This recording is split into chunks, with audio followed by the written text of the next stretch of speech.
Ah, finally. You're watching the world short-circuit in real time, and it's almost funny, isn't it? Sirens harmonizing with talk show laughter, markets convulsing like sick animals, world leaders blinking through teleprompters. As if one more carefully rehearsed sentence could stop the burn, they used to call you paranoid, dramatic, obsessed with patterns that didn't exist. But here it is. The chaos you diagrammed years ago, now broadcast in 4K, sponsored by the same ones who swore it would never happen. Buildings glow at midnight for all the wrong reasons.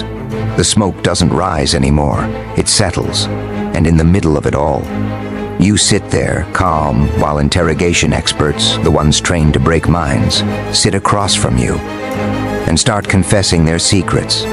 Because deep down, they know you don't fear the collapse. You studied it, you predicted it, and now you're just watching the punchline unfold. The moment you stop chasing approval, the truth starts chasing you. That's when everything changes, doesn't it? When the applause stops echoing, when the masks fall off, and you finally realize that the crowd was never clapping for you. They were clapping for the illusion you created to keep them comfortable. Approval is the leash they hand you, shiny and soft, disguised as affection. You wear it like a badge of honor, thinking you're free because they're smiling.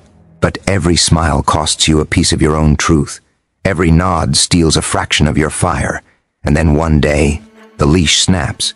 You stop performing. You stop begging. And suddenly, the truth, it finds you, not gently, not politely, but violently.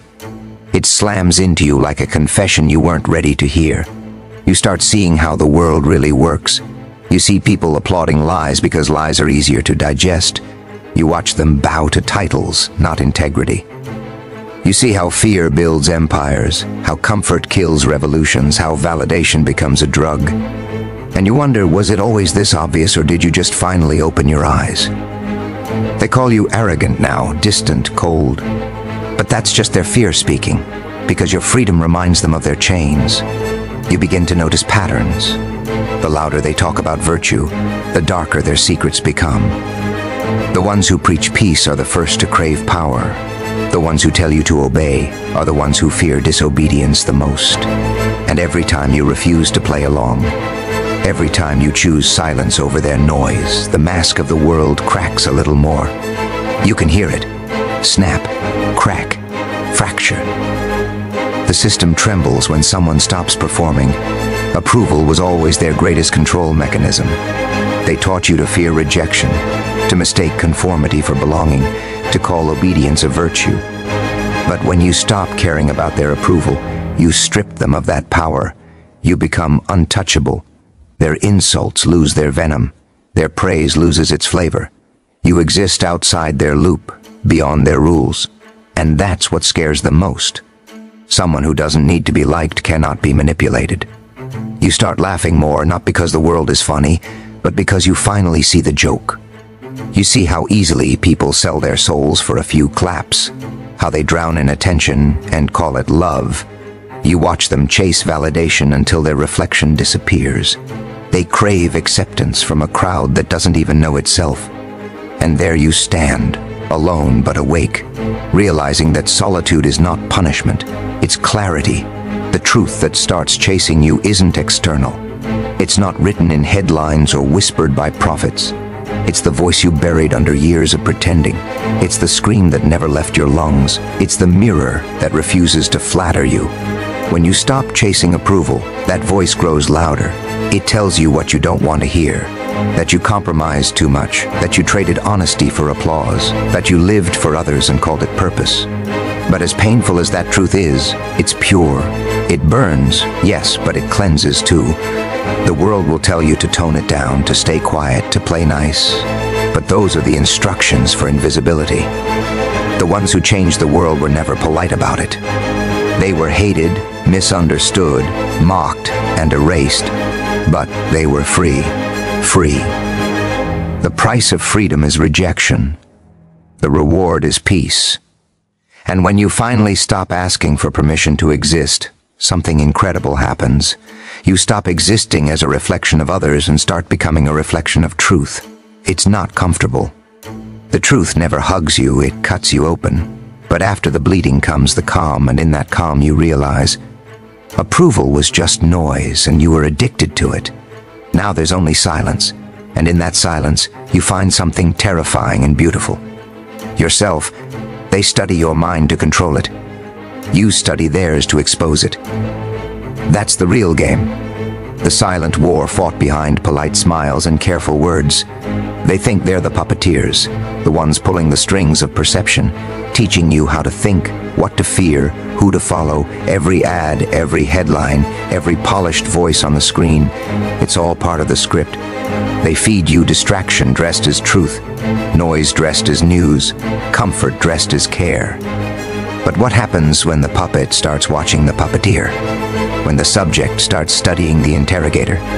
That's when the whole system starts glitching, because control only works when the controlled don't realize the rules. They've spent years mapping the human mind like a battlefield. They know the buttons to push, the fears to trigger, the rewards to dangle. They understand that most people don't need chains. They'll build their own cages if you promise them belonging. They whisper through algorithms. They test through trends. They observe your reactions like scientists watching lab rats chasing pellets of digital approval. And the moment you stop reacting, the moment you observe instead of obey, their data loses value. You become unpredictable, unreadable, unprofitable. That's what terrifies them the most. Someone who sees without responding, so you start watching them the way they watched you. You notice their patterns, the sudden outrage cycles that appear right when something real threatens to surface, the way fear becomes currency, the way division becomes design. You realize that chaos isn't random, it's orchestrated. They build illusions of choice so convincing that most people never question the magician, but you do.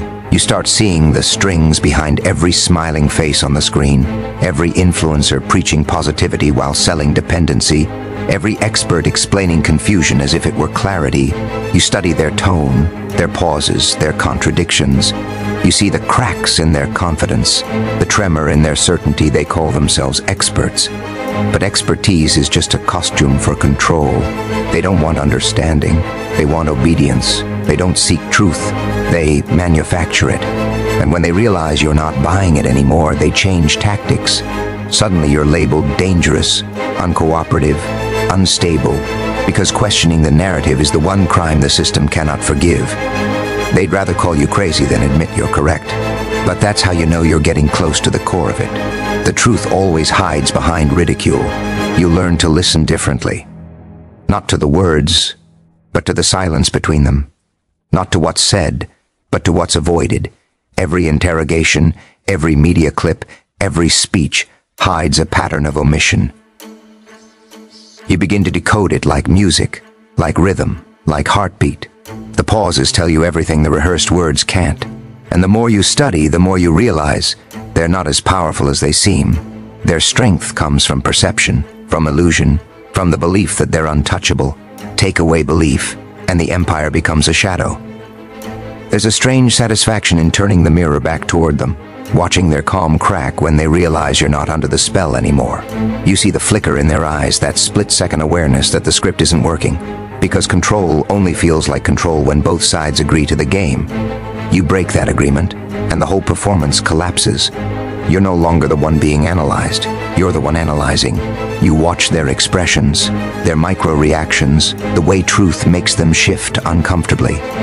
They're so used to holding power that honesty feels like interrogation. But here's the quiet twist. When you study them long enough, you stop fearing them. You start seeing how fragile manipulation really is. It relies on blindness, on faith, on unexamined trust. The moment you replace reaction with observation, the magic dies. You see the strings, the wires, the repetition in their lies.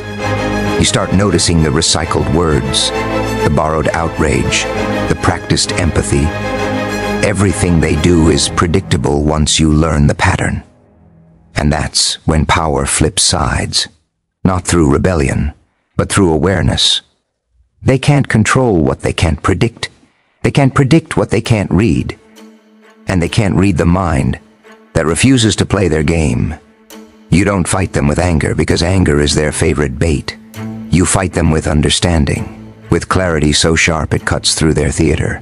You stop reacting and start reflecting. Every manipulation becomes a mirror, every illusion a confession. Because once you understand how the system works, every attempt to control you only reveals how desperate they are to keep control. You study their mind not to destroy it, but to see the machinery behind it, to understand how fear is packaged as protection, how lies are framed as lessons, how freedom is replaced with convenience. And when you finally see the pattern, when you finally understand the design, something inside you clicks. You realize that control isn't power, it's panic in disguise. They study your mind to control it, but the moment you study theirs, you break the spell. In a world built on lies, silence becomes the loudest confession, because when everyone is screaming their truths at the top of their lungs, repeating what they've been told to believe, the one who stays quiet suddenly becomes dangerous. Silence isn't absence, it's awareness. It's the moment between chaos, where you actually adhere. The hum of dishonesty vibrating beneath every word, every broadcast, every carefully rehearsed performance pretending to be sincerity. They tell you to speak up, to share, to post, to react, but what they really mean is, repeat after us. They don't fear your voice, they fear your quiet. Because silence means you're no longer buying the story, you start noticing how loud deception has become. Every platform filled with noise masquerading as connection, everyone performing authenticity, everyone shouting to be heard but saying nothing that matters. The truth doesn't compete in that kind of circus. It just waits. And when you go still enough to listen, you can almost hear it breathing beneath the lies. That's when they start getting nervous. Because silence disrupts the system. It ruins the rhythm of manipulation. It breaks the hypnotic loop of outrage and applause. They can't track your thoughts when you don't broadcast them. They can't steer your emotions when you stop reacting. Silence, in a world that demands noise, is rebellion, but it's not easy to be silent. The world punishes stillness like it's a crime. They'll call you disconnected, cold, apathetic. They'll try to shame you back into the noise, because your refusal to speak their language exposes the emptiness of it. You start seeing conversations that aren't conversations at all. Just people echoing the same pre-approved opinions, terrified of the pause that might reveal uncertainty. But silence doesn't mean ignorance. It means you've stopped confusing talking with thinking. You've stopped mistaking noise for knowledge. You've realized that sometimes the wisest thing to say is nothing, and in that nothingness something shifts. You start hearing the subtext, behind the spectacle. The way truth is twisted to sell peace. The way outrage is used to sell distraction. You notice how every debate leads nowhere, how every headline feels designed to drain you, and you start to see that silence is the only place left where you can still think freely. It's the last sanctuary untouched by algorithms, untouched by applause, untouched by fear. When you're quiet, you start decoding reality. You see how every scream for justice is echoed by whispers of profit, how every promise of change hides an agenda, how every loud savior thrives on your attention. People fear silence because it reflects. It forces them to face themselves, and most can't handle that. So they fill every second with sound, music, news, chatter, arguments, anything to drown the voice inside that knows something's off. You watch them scroll endlessly, argue endlessly, perform endlessly, and you realize they're not living, they're escaping from the quiet that would tell them the truth they don't want to hear. But you sit with it. You let the silence talk. And it does. It speaks in intuition, in instinct, in clarity so sharp it cuts through illusions you once called reality. The funny thing is, the more silent you become, the louder the world seems. You can almost taste the desperation in its noise. Every shout feels like a cover-up, every declaration like a disguise.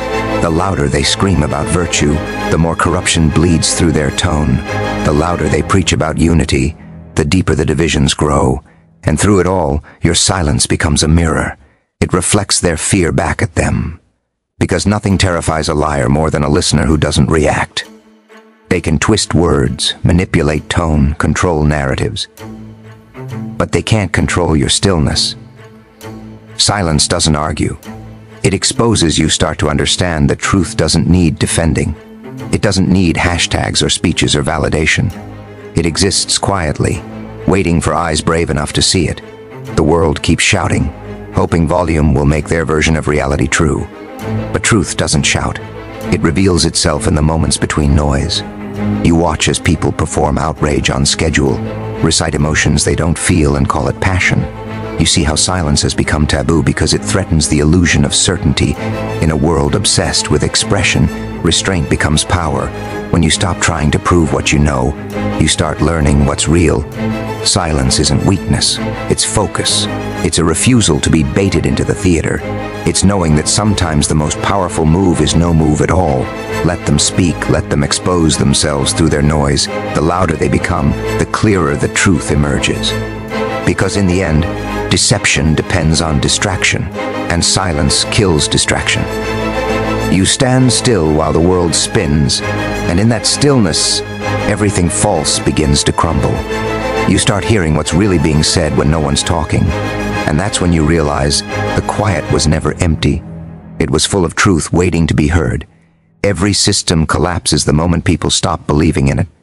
That's the secret they never want you to understand. Power doesn't rest in weapons, armies, or laws. It rests in belief. The illusion that the system is invincible, that it's permanent, that resistance is pointless, that you need it more than it needs you. Every empire, every government, every institution is built like a stage play. It looks solid from the audience, but behind the curtain, it's just fragile wood and desperate actors clinging to their roles. The moment the audience stops clapping, the show dies. The script burns. The actors panic. The lights fade. Belief is the oxygen of control. They don't need to cage your body if they can cage your perception. They don't need to force obedience if they can convince you that obedience is moral. They don't even need to hide the truth. They just need to make you doubt your ability to see it. So they build rituals of power, flags, titles, slogans, and ceremonies that hypnotize the masses into worshiping symbols instead of principles. You see people kneel to systems that feed on them, defend chains as if they were jewelry, protect corruption because they fear freedom's uncertainty. But once belief cracks, the entire structure trembles. It always starts quietly. Someone stops clapping. Someone stops pretending. Someone looks behind the curtain and sees the trembling hands that hold the illusion together. And when one person sees, another begins to question, and then another, until doubt spreads like wildfire through the crowd. That's when the system panics. It starts shouting louder and forcing harder, demanding loyalty instead of earning it. But the louder it shouts, the weaker it becomes, because truth doesn't need volume. It only needs awareness. Once people see the strings, they can't unsee them. And that's when collapse begins. Not with explosions, but with realization. They'll tell you that systems fall because of war or rebellion or corruption, but the real cause is disbelief. Every tyrant fears laughter more than revolution. Every institution fears apathy more than anger, because when people no longer care to play along, control dissolves. You can't rule ghosts. You can't manipulate minds that stopped paying attention. The moment people stop believing the storyteller becomes irrelevant. And deep down, they know it. That's why every propaganda machine runs on fear. Fear keeps belief alive. Fear keeps the curtain closed. But once belief fades, something incredible happens. You start seeing how small power really is. The men who look like giants shrink into desperate figures clutching microphones, shouting into the void. Their words lose meaning because the spell is broken. You start noticing how authority depends on performance, how the judge without a courtroom is just a man, how the politician without followers is just a voice in an empty room, how the system without believers is just dust and paperwork. Every empire eventually discovers that control was never real. It was borrowed from the minds of those who believed. You begin to realize that collapse isn't destruction, it's revelation. It's the moment truth walks through the ruins of illusion. Systems don't fall because they're attacked. They fall because they're exposed. They depend on compliance, disguised as stability, on ignorance disguised as trust.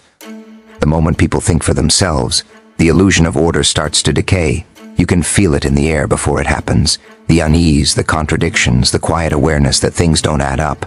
The smarter systems adapt, offering new distractions, rebranding old control as innovation. But deep inside, the foundation is rotting and you start wondering, what if belief itself was the prison? What if every system was built not to guide you but to contain you? You look at history and it's always the same story. New rulers, same rules, different names, same game. They rewrite language, reshape morality, redefine truth until the people forget what freedom even felt like. But when the forgetting ends, when even one person remembers what it means to think without permission, the spell begins to crack. That's how it always starts.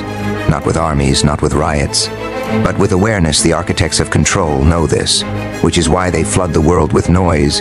Distraction is their last defense against disbelief.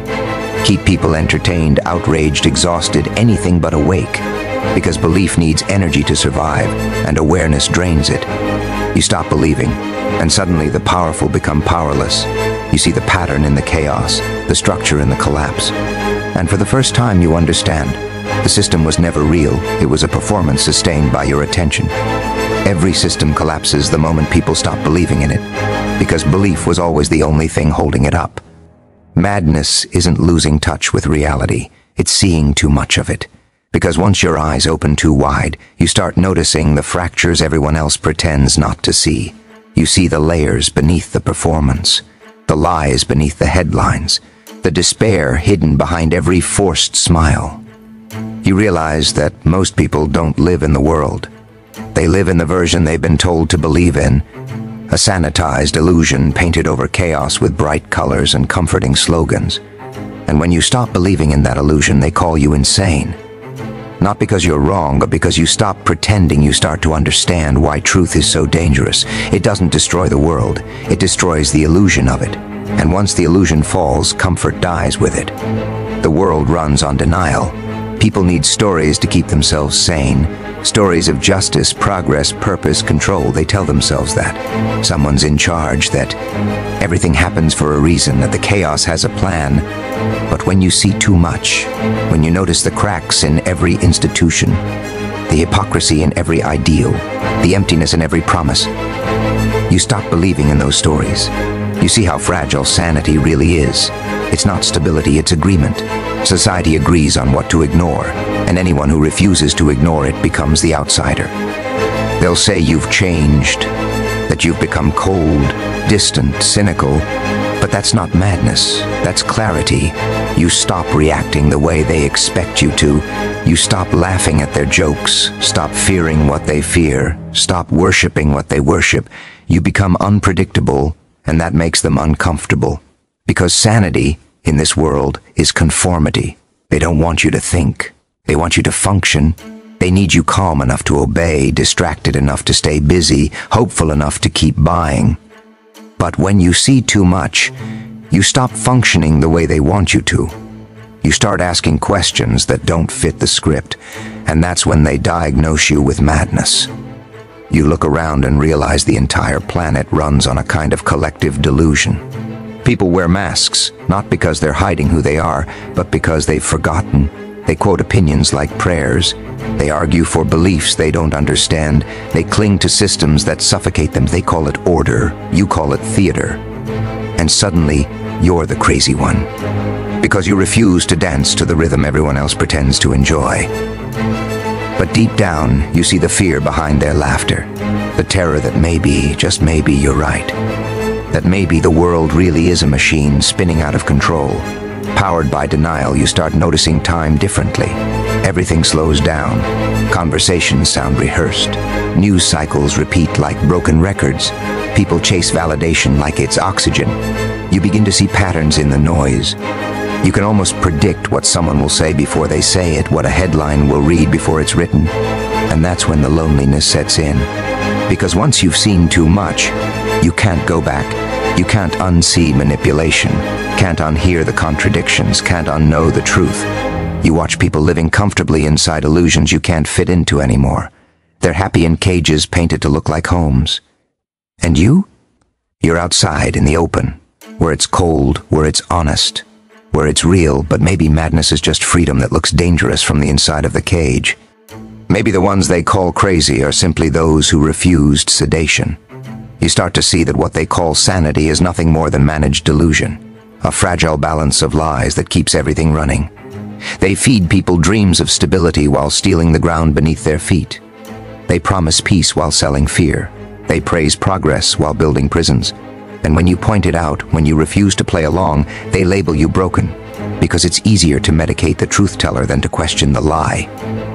You find a strange peace in the chaos. You stop needing the world to make sense. You stop begging for meaning from systems built to confuse you. You start accepting that the world was never meant to be simple. That maybe madness is not a curse, but a mirror, a reflection of how twisted the truth has become. You realize that most people aren't insane because they see too little, but because they see just enough to keep pretending. You, on the other hand, see it all. The contradictions, the corruption, the comedy of it all. And while everyone else is fighting to stay asleep, you're wide awake, laughing softly in the dark, not because it's funny, but because it's finally clear. Madness isn't losing your grip on reality. It's holding it too tightly. It's seeing the gears turning behind every smile, the deals behind every law, the fear behind every act of control. It's realizing that the world's definition of sanity depends on keeping people blind. You stop trying to convince anyone. You just observe. You let them play their roles, repeat their lines, chase their illusions.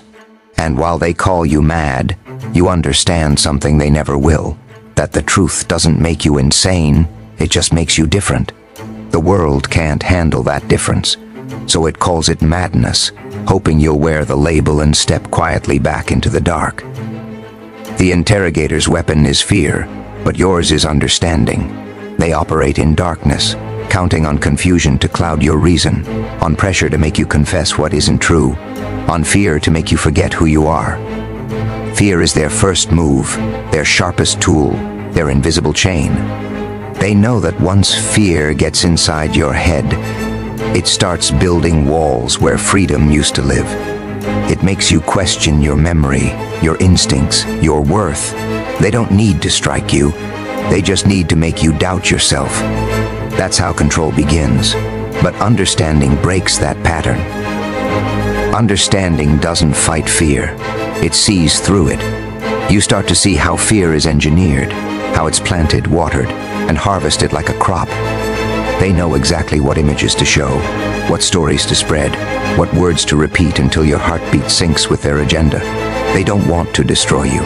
They want to shape you. They want your reactions predictable, your emotions programmable. Fear isn't just an emotion anymore, it's a strategy. Entire systems are built to keep it alive because a fearful mind is an obedient mind. The interrogator doesn't want truth, they want surrender. They don't care what you believe as long as belief keeps you small. But the moment you start understanding, the game changes. Because understanding turns panic into observation, chaos into pattern, and pain into data. You begin to see fear for what it really is. A mirror. It reflects where you're still unhealed, where you're still attached, where they can still reach you. Once you understand that, fear loses its teeth. You stop reacting. You start noticing. Every threat becomes a performance. Every accusation becomes projection. You learn to listen not to the words, but to the silence behind them, to the intent behind the act. The interrogator thrives on your panic, on your need to defend yourself. But when you stop defending and start decoding, you take their weapon away. They expect resistance, not reflection. Understanding unnerves them because it changes the dynamic. Suddenly you're not their subject. You're their mirror. You start realizing that fear only works when it feels personal. It has to feel like it's I about you, your failure, your loss, your pain. That's how they keep you trapped in emotional reflex. But when you zoom out, when you see fear as a pattern instead of a punishment, something shifts. You see the same formula everywhere. Media, politics, relationships, authority. It's always the same rhythm. Provoke, frighten, control. Once you understand that rhythm, you can't be hypnotized by it anymore. They threaten chaos. You recognize choreography. They try to break your will. You see them following a script. And the moment you stop fearing fear, they lose their script entirely. Understanding isn't weakness, it's X-ray vision. You begin to see how every power structure depends on ignorance to survive. They want you reacting so fast that you don't have time to think. They want adrenaline to replace awareness, emotion to replace logic. But you slow down, you observe the pulse of their manipulation. You see the fear tactics before they even land. You start noticing how intimidation disguises insecurity, how every interrogator is terrified of exposure. They hide behind authority because they fear being questioned. The loudest threats always come from the most fragile egos. Understanding shows you that their strength was never strength. It was desperation dressed as dominance. You watch how they study you, the words they use, the pauses, the tone, the fake sympathy before the strike. It's all part of the performance. But once you understand it, you stop being an actor in their play. You become the observer, the one who sees the stage lights, the one who notices the cracks in the mask. You realize that power only exists as long as it's believed, and you no longer believe in their act.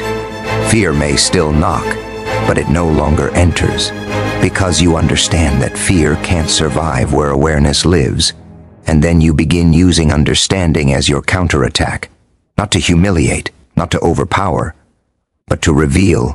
You start asking the questions they don't expect. You dismantle assumptions with calm. You turn tension into stillness. The interrogator leans forward, waiting for your fear, but all they find is reflection, the reflection of their own tactics. They feel it, that strange disarmament when the prey refuses to panic, because panic was the point, and now the point is gone. Understanding doesn't fight back. It dissolves the battlefield. You learn that true strength isn't resistance, it's perception. You don't need louder words or harder fists. You just need clarity. The clearer you see, the less they can control. You stop playing defense and start studying the structure itself. The questions, the tone, the design of control. You understand the psychology of fear so deeply that it becomes transparent, like glass. And once you see through it, you can't be trapped inside it. Fear loses its architecture, authority loses its illusion. The interrogator realizes too late that their weapon has no effect on someone who knows what it's made of. Because fear can dominate the blind, but it can't survive under the gaze of understanding.